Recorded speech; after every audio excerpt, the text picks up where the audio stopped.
എടാ നിനക്ക് പ്രേമമായിരുന്നോടാ? ഏയ് പ്രേമൊന്നുമല്ലടാ, വെറുതെ നോട്ടവും ചിരിയും. ഒരുപാട് നാൾ മുന്നോട്ട് പോയില്ല. നീ എന്നിട്ടെന്താ അന്ന് പറയായിരുന്നു? പിന്നെ നീ എന്തായിരുന്നു ഇന്ന് രാത്രി? നിന്റെ നാണവും ഇളക്കവും. നിന്നെ ഞാൻ അത്രയ്ക്ക് സന്തോഷിച്ച് കണ്ടിട്ടേ ഇല്ല. അതുകൊണ്ട് പിന്നെ പറയാനും തോന്നിയില്ല. അതുമാത്രമല്ല, അന്ന് അടി നടന്നതിന് ശേഷം ഞാനെല്ലാം വിട്ട്. ഷോ, ആകെ മൊത്തം ട്രാജഡി ആണല്ലോടാ. എന്നാ ഞാൻ ഒരു ഹാപ്പി എൻഡിങ് സ്റ്റോറി പറയട്ടെ. നിന്റെ സീക്രട്ട് ആണോ? എനിക്കും നടരാജൻ സാറിന് മാത്രം അറിയാവുന്ന സീക്രട്ട്. നടരാജൻ സാറിന്? ആ, അന്ന് ആ കടപ്പുറത്തെ സംഭവത്തിന് ശേഷം ഹോസ്പിറ്റൽ ICUവിൽ അങ്ങേരനെ കാണാൻ വന്നിരുന്നു.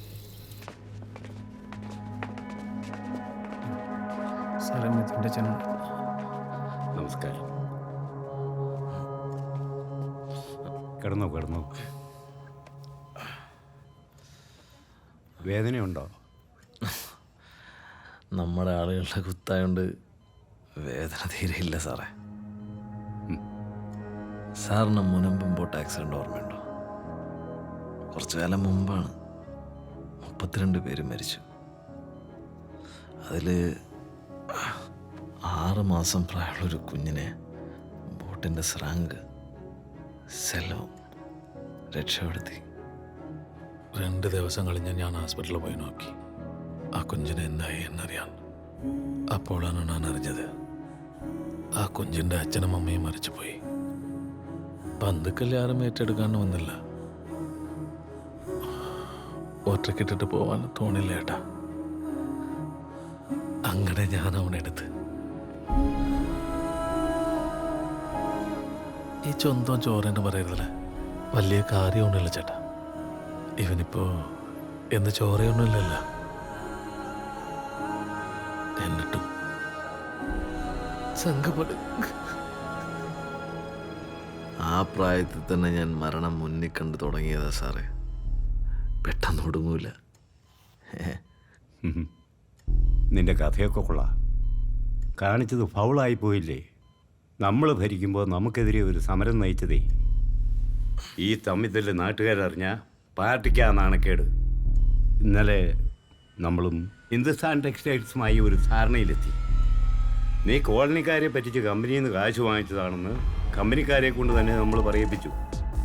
കോളനിക്കാർക്ക് മുൻപുണ്ടായിരുന്നത് കൂടാതെ പുതിയ വാഗ്ദാനങ്ങളും കൊടുത്തു. ജനങ്ങളെ കൂടെ നിർത്തണ്ടേ? ഇനി കോളനിക്കാർ നിന്നെ വെറുതെ വിടൂല്ല. പാർട്ടി അണികൾ വിളയിരിക്കുക, പ്രശ്നമുണ്ടാകും. കൊള്ളാം സാറേ. പാർട്ടിക്ക് കയ്യടി, കളി ഗംഭീരം. പക്ഷേ അപ്പോഴും ജയിച്ചത് ഞാനല്ലേ സാറേ? കമ്പനിയുടെ വരൂല്ലേ? എനിക്കിഷ്ടപ്പെട്ടു നിന്നെ. പക്ഷേ പാളിപ്പോയില്ലേടാ. കുറച്ച് നാൾ മാറി നിൽക്ക്. ഞാൻ തന്നെ നിന്നെ ഇവിടെ തിരികെ കൊണ്ടുവരും. എനിക്ക് നിന്നെ വേണോടാ.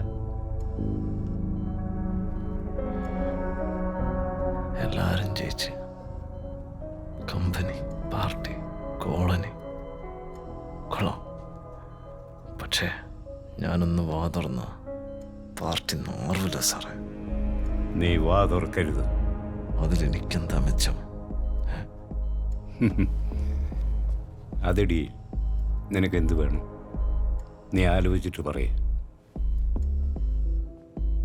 സാറേ, എനിക്കൊരു സർക്കാർ ജോലി കിട്ടുമോ? എന്ത് ചെയ്യണം? ചെറുക്കന് ചിരമുറ്റ. കുറച്ചു കാലം അവനെ വനവാസത്തിന് വിടേണ്ടി വരും. നടരാജൻ സാറോട് ഡീല്, അതും നേരിട്ട്. നീ ആൾ കൊള്ളാല. ഞങ്ങൾ വിചാരിച്ച് നിനക്ക് PS വഴിയാ ജോലി കിട്ടിയെന്ന്. അപ്പനെ പറ്റിക്കാൻ ടെസ്റ്റ് എഴുതുന്നല്ലാതെ എവിടെ പാസ്സാവാൻ? എന്നെ ദൂരെ ഒതുക്കാൻ വേണ്ടി പാർട്ടി കണ്ടുപിടിച്ച പണിയാടാ ഈ ഫോറസ്റ്റ് ജോലി. അണ്ണേ വണ്ടി എടുത്ത്. ഈടെ സ്ഥലം ഇവിടുന്ന് വലത്തോട്ടേക്കാണ്.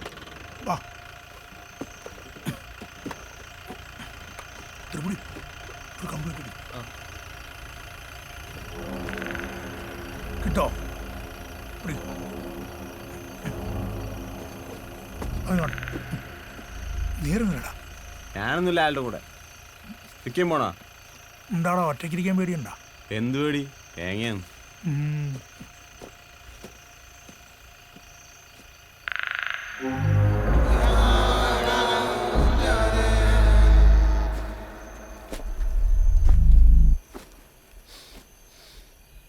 ഇടണ്ട്.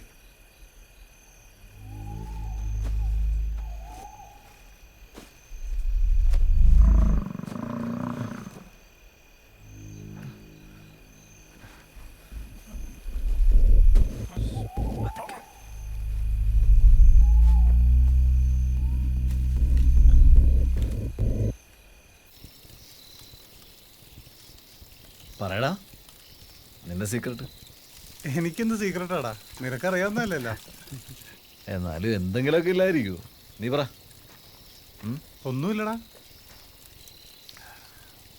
എങ്കിൽ ഞാൻ പറയട്ടെ നിന്റെ ഒരു സീക്രട്ട്.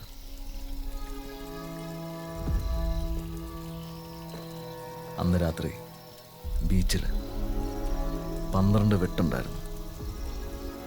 അതിലൊന്നും പെടാത്ത ഒരു കുത്തുണ്ടായിരുന്നു. പിന്നീന്ന് എന്തിട്ടാ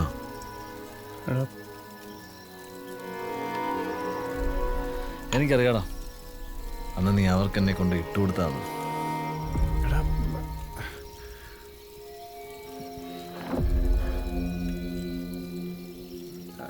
എടാ നീ എന്താ പറഞ്ഞ ഇവനാ?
സംസാരിക്കലടാ.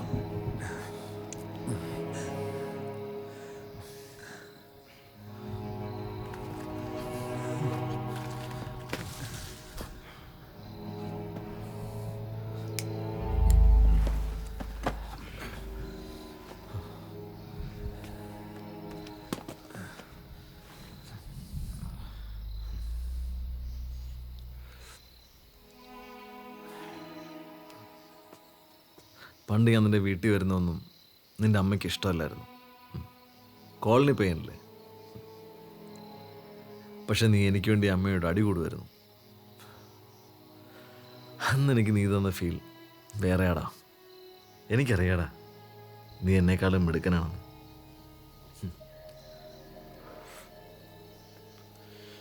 എനിക്ക് കിട്ടിയ പലതും നിനക്ക് കിട്ടേണ്ടതായിരുന്നു. പക്ഷേ എൻ്റെ ഒപ്പം കോളനിയും സമുദായവും ഒക്കെ ഉണ്ടായിരുന്നു. കോളനി സമരത്തിൽ എൻ്റെ ചുറ്റും പുതിയ ആൾക്കാർ വന്നപ്പോൾ നിൻ്റെ അടുത്തുനിന്ന് ഞാൻ അകന്നു പോയതായിട്ട് നിനക്ക് തോന്നി. കോളനിക്കാരുടെ പെരുമാറ്റത്തിൽ നീ ഒറ്റപ്പെട്ടിട്ടുണ്ട്. എന്തിന്? നീ ഇഷ്ടപ്പെട്ട പെണ്ണ് ഞാൻ കൊണ്ടുവന്ന് വരെ നിനക്ക് തോന്നിയിട്ടുണ്ട്.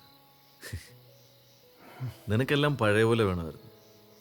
എന്നെയും. അതിന് കോളനി സമരത്തിൽ തന്നെ പിന്തിരിപ്പിക്കണമായിരുന്നു. അത്രേ ഉണ്ടായതുള്ളൂ നിനക്ക്. പക്ഷേ രഘുവിൻ്റെ പ്ലാൻ അത് നിനക്ക് കത്തിയില്ല അല്ലേ? ശരിയാടാ, അന്ന് രഘുവിൻ്റെ പ്ലാൻ ഞാനറിയാൻ വൈകിപ്പോയി.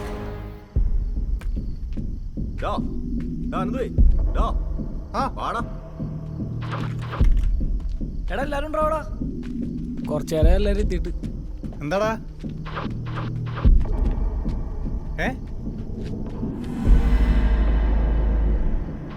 എന്താടാ രഘുവിനെന്ത്? അപ്പൊ അവിടെ ആരടാ? നിന്നോടൊക്കെ ഒന്നേ പറഞ്ഞാലോടാ. പറഞ്ഞാല് പറഞ്ഞ പോലെ തന്നെ ചെയ്യും.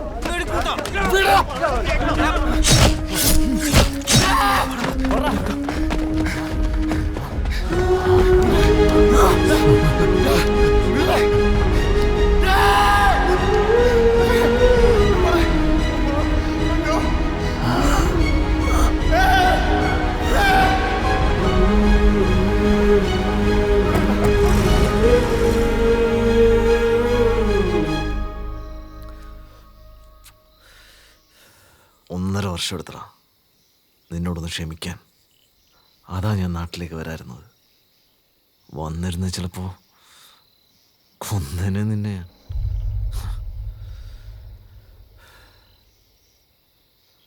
നിനക്കറിയോ, മറ്റാരേക്കാളും എനിക്കിഷ്ടം നിന്നെയായിരുന്നടാ. ഇപ്പോഴും.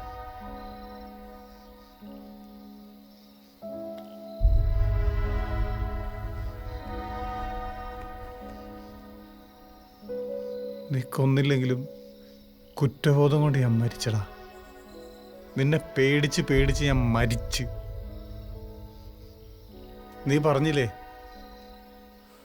നീ അവളെയും കൊണ്ട് പോകുന്നോർത്ത് ഞാൻ പേടിച്ചെന്ന്.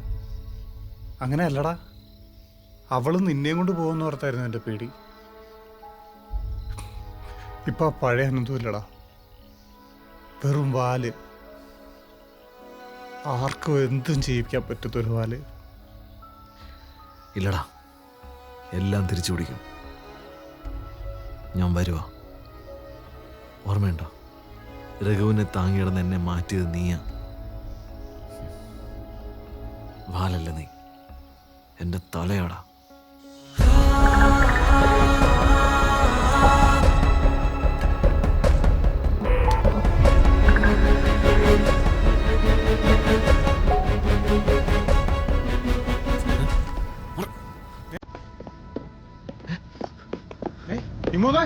എന്താടാ?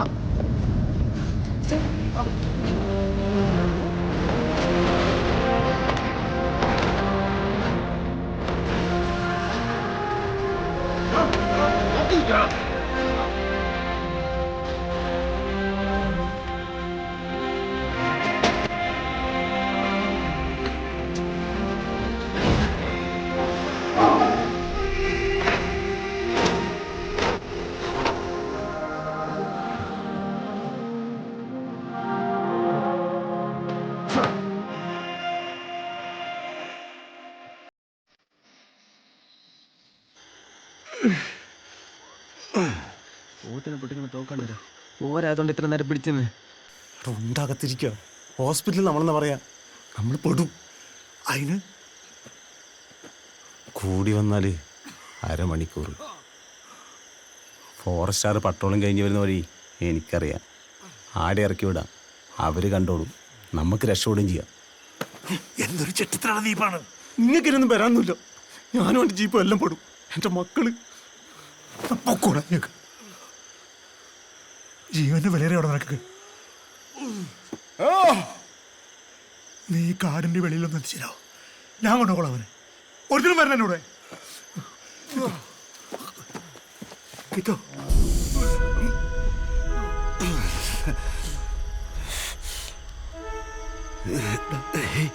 നീയൊക്കെ എന്നെ കൊല്ലൂടോ. എടാ സുനി, നീ കത്തിയുടെ അടുത്ത് ഒഴിവിന്റെ വലിപ്പം കൂട്ട ഉണ്ട് കൊടുത്തെടുക്ക്. ആരും ചോദിച്ച ആന കുത്തിയാന്ന് പറഞ്ഞാൽ മതി. വന്ന് കേറി വണ്ടിയില് അമ്മയില്ല, ആറ്റിലേക്ക് എടുക്കോണ്ടി കേറി വേഗം.